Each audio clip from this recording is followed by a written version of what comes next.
Is the time right for Saudi Arabia to join the ranks of Premier League football owners? That's the subject of today's edition of Inside AB. I'm Jeremy Lawrence and I'm joined here in the studio by Eddie Taylor.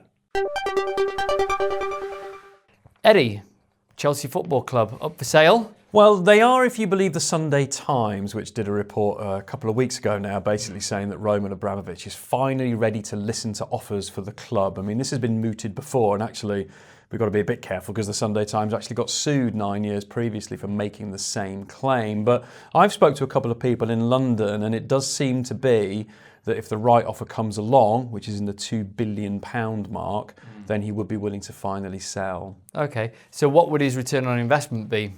Substantial.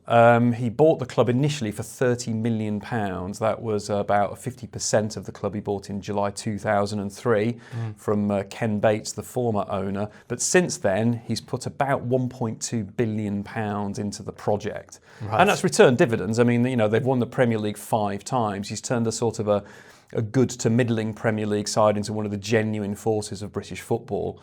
And they also won the Champions League back in 2012. So, you know, he has sort of lived up to what he promised to do, what he set out to do, which was turn Chelsea into a genuine footballing force. But I think, you know, now looks like the time he's willing to let that go. Right. So what would a prospective buyer get for his £2 billion? Well, they get quite a lot. I mean, they get one of the big brands in British football.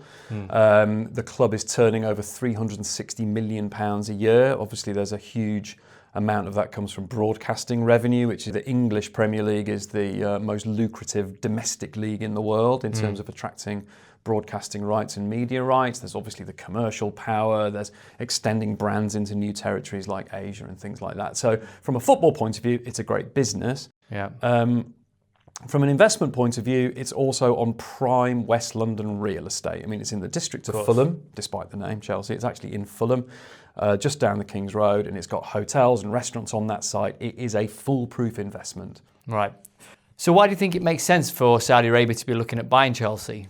Well, we have to say right now this is speculation. There's no sort of links or connections that's putting Saudi Arabia investment into Chelsea or anything like that right now. What we're saying is that it makes sense for them to do so, and that's for a number of different reasons. Obviously, there's the business side, but then there's also this notion of soft power. So it's leveraging the appeal and the status of a football club such as Chelsea on the global stage. And Saudi Arabia have been looking at the likes of Manchester City, which has been a vehicle for Abu Dhabi to kind of exert its presence on the global stage.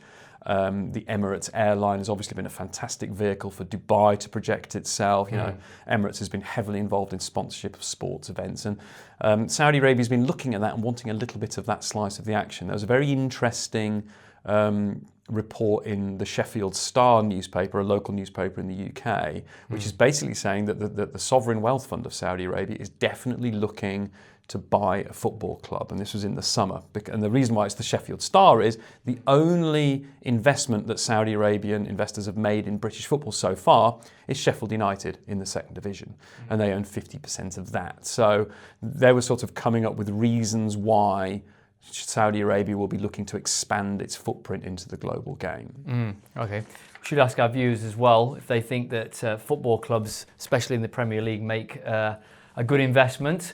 What do you think? Do comment below. But back to you, Eddie. Do you think it's likely that the Saudi Arabia Sovereign Wealth Fund might go in for Chelsea? I think that there will be definite moves and there'll be definite interest. Anything like this kind of sort of real asset, a real trophy asset, when it comes onto the market, will attract buyers. According to the Sunday Times, Roman Abramovich has appointed someone from the Raine Group, which is a specialist bank for these kind of acquisitions, and they are actively courting buyers from this region. So it would make sense that people in the UAE as well, and also Saudi Arabia, would be looking at this.